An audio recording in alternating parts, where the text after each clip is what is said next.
Have you looked at the price of a new car lately? It is enough to give anyone sticker shock. And to deal with it, a whole lot of buyers are signing up for something that used to be pretty rare, the 7-year car loan.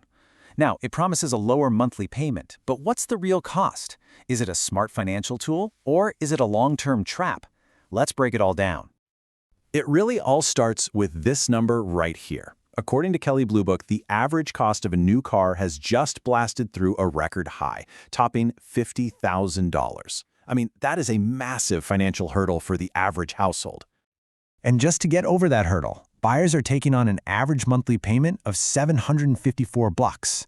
And get this, for nearly 1 out of every 5 new car buyers, that monthly payment is over $1,000.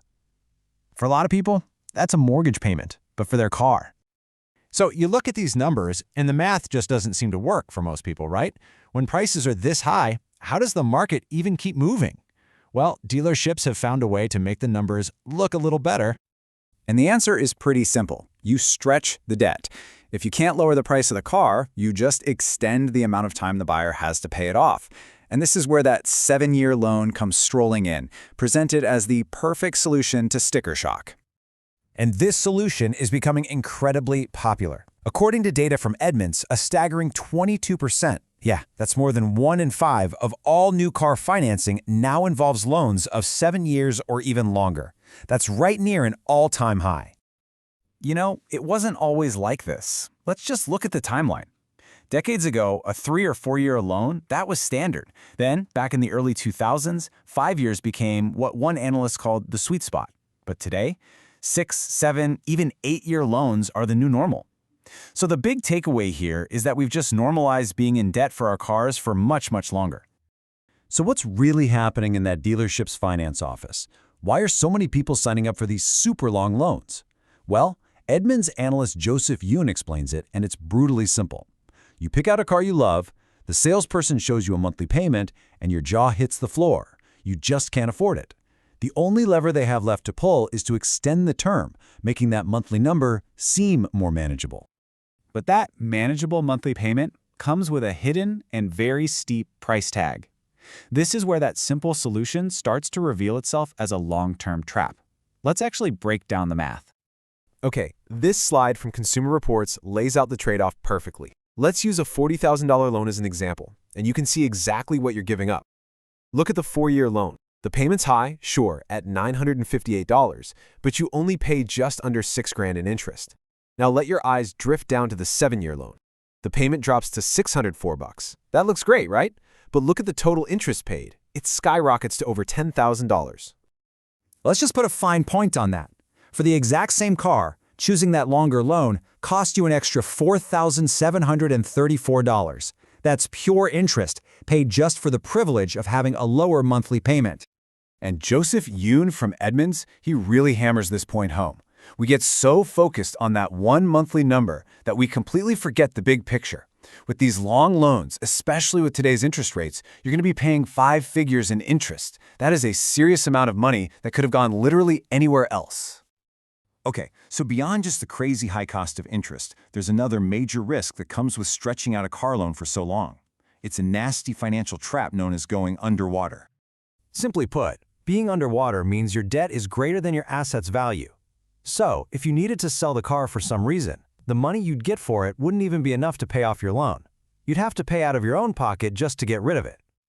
And this right here is the critical difference between a car and, let's say, a house. A home, it tends to appreciate, right? So over time you build equity. A car is the exact opposite. The moment you drive it off the lot, it starts losing value. It's a depreciating asset. And taking a really long loan on something that's constantly losing value, well, that's a recipe for negative equity. Certified financial planner Robert Persicchetti highlights a really painful practical problem here. Think about it. 5 or 6 years into your 7-year loan, that car's warranty is long gone. So when a major repair is needed, and it will be, you're now paying for that big repair and your monthly loan payment. That 1-2 punch can be a knockout blow for most budgets. So you might be thinking, okay, this is just a problem for individual car buyers. Well, some analysts believe this trend could actually be a red flag for the entire economy. A report from VantageScore makes this exact point. They call the auto market a bellwether, which is basically a fancy way of saying it's the canary in the coal mine for the economy.